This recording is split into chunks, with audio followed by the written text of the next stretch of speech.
आज रउआ लोग के दूगो बुड़बक से हम भेंट करावतानी। आ दूगो बुड़बक देखी कहाँ बाड़े, दोनों बुड़बक से हम रउआ लोग के भेंट करावतानी। चलिए आगे देखी ये दोनों बुड़बक लोग बा।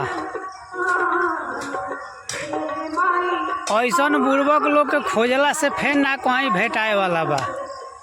एगो तो मुखिया जी बुड़बक भेटैनी, एगो है देवा जी बुड़बक। दूगो बुड़बक ए रोड में रखल गईल बा यही खातिर कि लोग आके झाड़ा फिरी यार ई काट के दोनों आदमी फेंकी।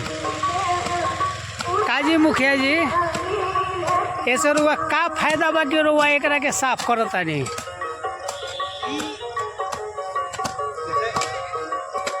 शारीरिक फायदा बा। अच्छा शरीर लग तो मान ली कोदार चलावता है तो फायदा बा।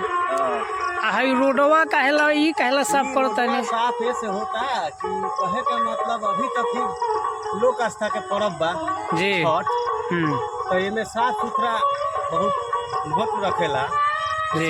साफ सुथरा कल बहुत बढ़िया चीज बा। ये पर सब पर्व करे वाला लेडीज लोग जाई, जेंट्स लोग जाई, देखी कि साफ सुथरा बा तो यहाँ के लोग के कही कि ना यहाँ के जो अगल बगल के लोग बा बढ़िया बा।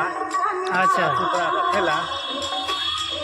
मान लिए साफ कैला से छठ आस्था के पर्व बा हमनी हिंदू धर्म में, ऐसे रउआ लाभ कुछ भइल बा? लाभ के फेर में मतलब अच्छा लाभ के फेर में नहीं, साफ करे के फेर में रही। लाभ के का मतलब? स्वच्छ भारत। स्वच्छ भारत पूरा लाभ का है इनकी में। जब स्वच्छ भारत रही, अगल बगल स्वच्छ रही तो बीमारी ना हुई जी। कोनो बीमारी ना हुई तो धन खर्च ना हुई तो सुखमय जीवन कटी, सुखमय जीवन बीती जी। हाँ। तो ऐसे शारीरिक लाभ ऐसे बा कि देखी यहाँ के एक गो सोच बा कि हमनी यदि मेहनत करें तो एक तो साफ हो जाई और दूसर का ई बात हो जाए कि शारीरिक लाभ, ताकि हमनी के शरीर में कष्ट कोई ना होई, कोई बीमारी ना होई, तो ऐसे धन के भी नुकसान ना हुई।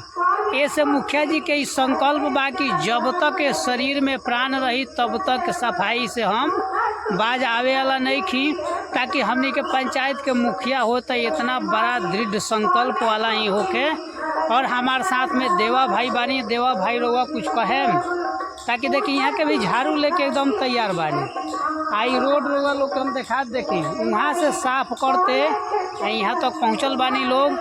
आगे ही मंदिर तक जाए के बाद सफाई करत। सामने पंचमुखी हनुमान जी के मंदिर बा, तो यह लक्ष्य बा हमारे देवा भाई के। तो देखिए देवा भाई भी अपना काम में लाग गल बानी। तो बोली नमस्कार, छठी मैया की जय, जय हिंद, जय भारत, जय पंचायत के मुखिया जी।